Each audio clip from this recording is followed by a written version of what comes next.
She was standing in my kitchen when I came home, going through the drawer where I keep my financial statements, not looking for a pen, not looking for a takeout menu. She had a folder in her hand, my folder, the one I keep rubber banded and tucked behind the dish towels because I never thought anyone would look there. My daughter-in-law, standing in my kitchen, in my house, going through my things like she owned them. She looked up, and for a half-second I saw it, the calculation behind her eyes, and then it was gone, replaced by that smile she does, the one that made my son fall in love with her 6 years ago, the one I had trusted for 5 of those 6 years. "Oh, Helen," she said, setting the folder down like it was nothing. "I was just looking for scissors." I said okay. I went upstairs. I sat on the edge of my bed and I stared at the wall for a long time. That was the moment I knew, not suspected, knew. Let me back up, because this story doesn't start in my kitchen. It starts the way a lot of painful things start, with a phone call and a reasonable request. My son Marcus called me on a Tuesday in February. He was using his careful voice, the one he's had since he was 12 years old, and needed to ask me something he thought I might say no to. He told me that he and Diane had hit a rough patch financially. His contracting business had slowed down over the winter. That was true, I knew that. And they were behind on 2 months of mortgage. He asked if they could stay with me for a little while. Just until spring, he said. Just until things picked up. I live in a 4-bedroom house in Asheville, North Carolina. I retired 3 years ago from 31 years of nursing administration. I have more space than I need, and I know it. Marcus is my only child. His father passed 8 years ago, and since then it's just been the 2 of us, plus Diane, plus their daughter Lily, who is 7 years old and the best thing in my life. I said yes, without hesitating. They moved in on a Saturday. Lily ran up the stairs to pick her room, and I could hear her footsteps overhead, and I thought, this is going to be fine. This is going to be good, actually, having people in the house again. And it was fine. For about 3 weeks, I can't point to one moment when things shifted. It was more like a slow dimming, little things that I'd notice and then talk myself out of. Diane rearranging my kitchen cabinets without asking. Diane suggesting, gently, that I might want to think about updating my will now that I was getting older. Diane mentioning, twice in 1 week, that the house must be worth quite a lot now with the market the way it was. Marcus didn't see any of it, or if he did, he looked past it the way he's always looked past things that make him uncomfortable. He has his father's temperament in that way, generous to a fault, and genuinely unable to believe that someone he loves could mean him harm. I started paying attention in a way I hadn't before. Not paranoid. I want to be clear about that. Just awake. I noticed that Diane would sometimes come downstairs after I'd gone to bed. I have an old house and old floors, and I could hear her moving around.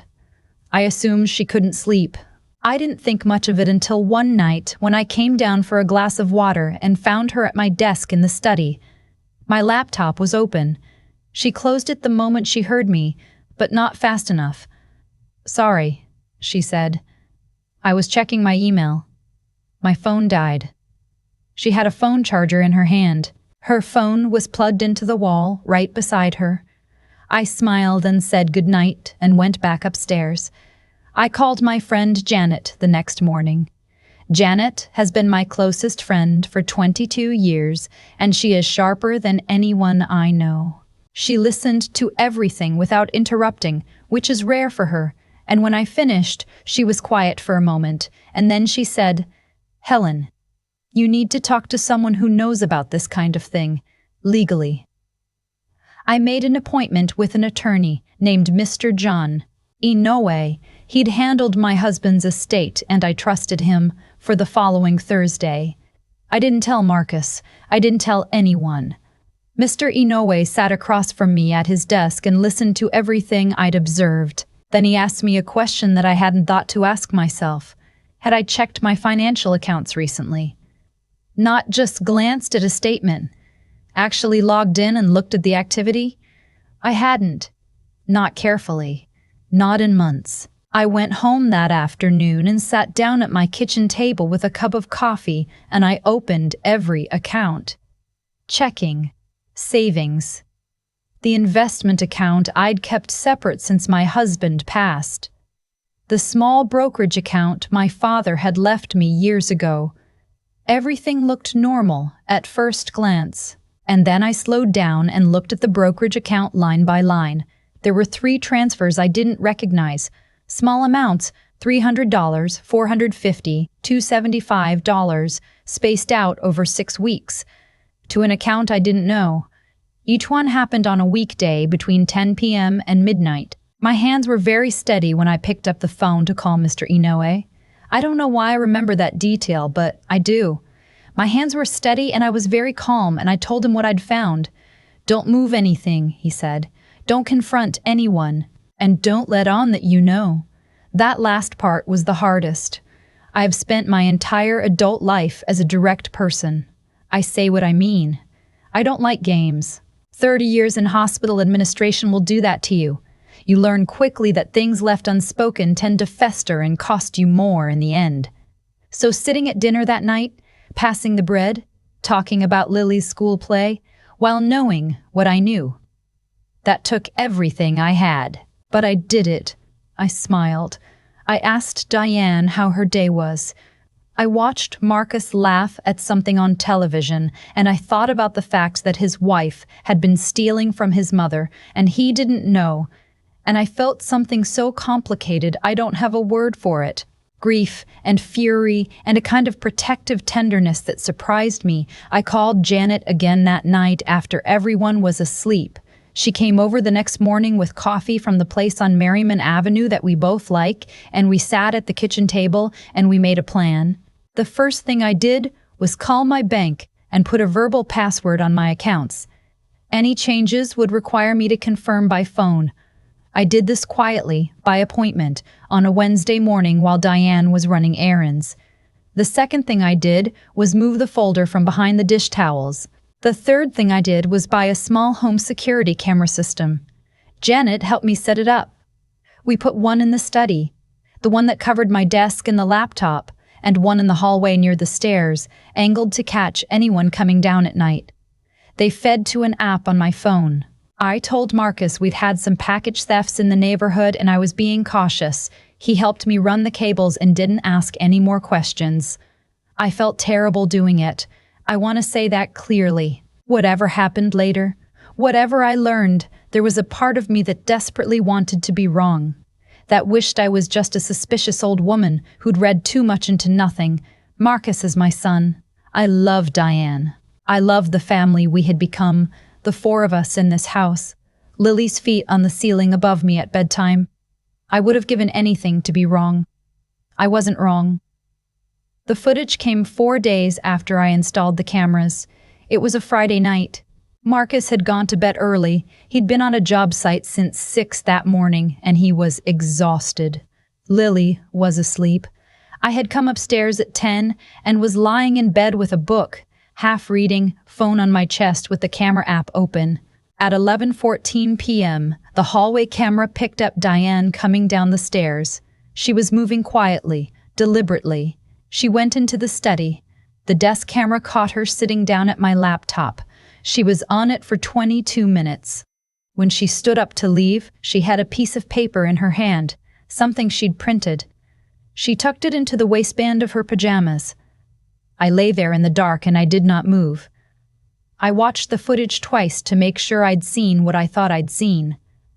Then I called Mr. Twice. Inoue's emergency line and left a message. He called me back the next morning at 7:30. We talked for an hour. When I hung up, I had a plan, a real one, and a timeline of 2 weeks. The 2 weeks were the longest of my life. I kept everything the same. I cooked dinner. I helped Lily with her homework. I watched Marcus watch football on Sunday afternoons. Diane and I had coffee together in the mornings, and she told me about a podcast she was listening to, and I asked follow-up questions and smiled in the right places. I don't know how I did it. I think I disassociated slightly the way you do when something has to be gotten through. Mr. Inoue had connected me with a forensic accountant, a woman named Dr. Reyes, who traced the transfers within 4 days. The money had been going to an account in Diane's name that Marcus knew nothing about, a second account, one she'd opened 3 months before they asked to move in with me. That detail hit me harder than anything else. 3 months before. She had been planning this for at least 3 months before Marcus made that phone call in his careful voice on a Tuesday in February. Dr. Reyes also found something I hadn't looked for. 2 loan applications submitted in my name to a credit union I'd never heard of. Both had been denied. My credit wasn't the problem. The income documentation she'd submitted didn't match my actual records, but they had been submitted. My name. My social security number. Without my knowledge or consent, I sat with that information for 2 days before I told Mr. Inoue. I needed to absorb it first. I needed to understand that the woman eating dinner at my table had looked at me and seen a resource. Not a mother-in-law, not a person. A resource with a house and retirement accounts and not enough years left, maybe, for anyone to look too closely. I thought about the scissors excuse. I thought about the late nights at my laptop. I thought about every dinner conversation where she had steered the topic to the house, what it might be worth. Whether I'd ever thought about downsizing, whether I had a will, and whether Marcus was taken care of. I thought about my son, about what this was going to do to him. And then I picked up the phone and I finished what I'd started. Mr. Inoue had contacted the Asheville Police Department because the loan applications constituted identity theft, a federal matter. It went further than a civil complaint. A detective named Alvarez had been assigned. We met twice, once at Mr. Inoue's office and once at a coffee shop near the station, and she walked me through exactly what was going to happen and when. The morning it happened, I told Marcus I had a doctor's appointment and he should take Lily to school. He kissed my cheek and said he'd pick up groceries on the way back. I watched his truck pull out of the driveway, and I felt my heart break a little for what he was about to learn. And I also felt something else, something clear and quiet and absolute, that I had done the right thing every step of the way. Diane was in the kitchen when I came back through the front door. I had Mr. Inoue on my right and Detective Alvarez on my left and one other officer in the doorway. She turned around from the counter. She had a coffee cup in her hand. The color left her face so fast it was almost frightening, not guilt exactly, more like the particular look of someone who has run a calculation and suddenly understands that the numbers don't work. I didn't say anything dramatic. I'm not a dramatic person. I just said her name, and then I stepped to the side so Mr. Inoue could begin. I'm not going to walk through the legal details in full because honestly, some of it is still ongoing and Mr. Inoue has advised me to be careful about what I say publicly. What I can tell you is this: the evidence was thorough, the charges were real, and Diane did not leave my house that day under circumstances she had planned for. Marcus was home by the time it was over. He had pulled into the driveway while Detective Alvarez was still there, and I watched him get out of the truck with the grocery bags and stop completely still when he saw the patrol car. He looked at me across the yard with an expression I never want to see on my child's face again. I went to him. I put my arms around him right there in the driveway, and I said, "I need to tell you something, and I need you to hear all of it before you say anything." He nodded against my shoulder. He's 51 years old, and he felt like he was 12. I told him everything, from the folder in the kitchen to the camera footage to Dr. Reyes and the loan applications and every step I had taken in between. He didn't speak for a long time. Then he said, "Why didn't you tell me?" It's a fair question. I've thought about it a lot. The honest answer is because I needed to be sure first. Because I knew that if I came to him with suspicions about his wife before I had proof, one of two things would happen. He wouldn't believe me, or he would confront her before we had what we needed, and everything would fall apart. I needed the evidence to speak for itself. Not me. The evidence. He understood that, eventually. It took a few weeks. Lily stayed with me while Marcus worked through what came next. She doesn't fully understand what happened. She's 7, and she shouldn't have to. She knows that her mom had to go away for a while, and that she's living at Grandma's house, and that Grandma makes the French toast she likes on Sunday mornings. That's enough for now. It's been 5 months since that morning. The seasons have turned and the maple in my front yard has gone red and orange the way it does every fall. And I'm sitting on my porch more evenings than I used to because I'm remembering, again, how much I love this house, how much of my life is in these rooms. 30 years of a marriage, a boy growing up, a grief I got through, slowly, room by room. I don't feel triumphant about what happened. I want to be clear about that too. I feel sad more than anything. Sad for Marcus. Sad for Lily. Sad that it had to be what it was. But I also feel something I didn't expect to feel. Grateful. Grateful that I paid attention. Grateful that I had Janet, who sat across from me at this kitchen table and took me seriously. Grateful for Mr. Inoue, who never once made me feel like a paranoid old woman. Grateful that I didn't talk myself out of what I knew. Because that's the thing no one tells you when something like this is happening. The hardest part isn't gathering evidence or confronting anyone or sitting through legal meetings. The hardest part is the moment in the very beginning, the moment you see something that doesn't fit and your whole self wants to explain it away because the alternative is too painful to look at. That moment. That's where it happens or doesn't happen. I saw the folder in my daughter-in-law's hands in my own kitchen. I didn't look away. That's the whole story, really. Everything else is just what came after.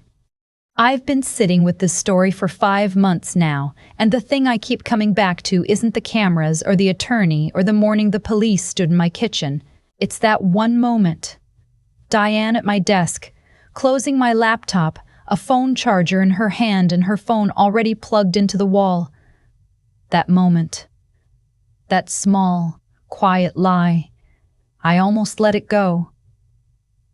That's what I want people to understand. I stood in the doorway and I almost decided I was being ridiculous. That I was a lonely, retired woman with too much time and too little trust, reading malice into something perfectly innocent. That voice.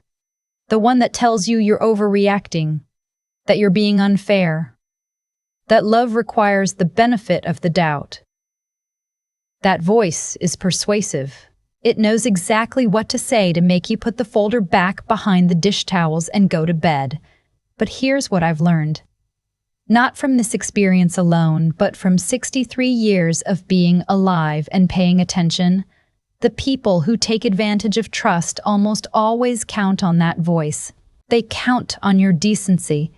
They count on the fact that you love someone connected to them, and that love will make you hesitate just long enough for them to finish what they started. Diane didn't choose me randomly. She chose me because I am Marcus's mother, and she knew I would protect him at a cost to myself if I had to. She just miscalculated which direction that protection would run. What I did, the cameras, the attorney, the forensic accountant, the careful 2 weeks of saying nothing, wasn't clever strategy. It was just what happened when I stopped trying to talk myself out of what I already knew. Intelligence isn't about being the smartest person in the room.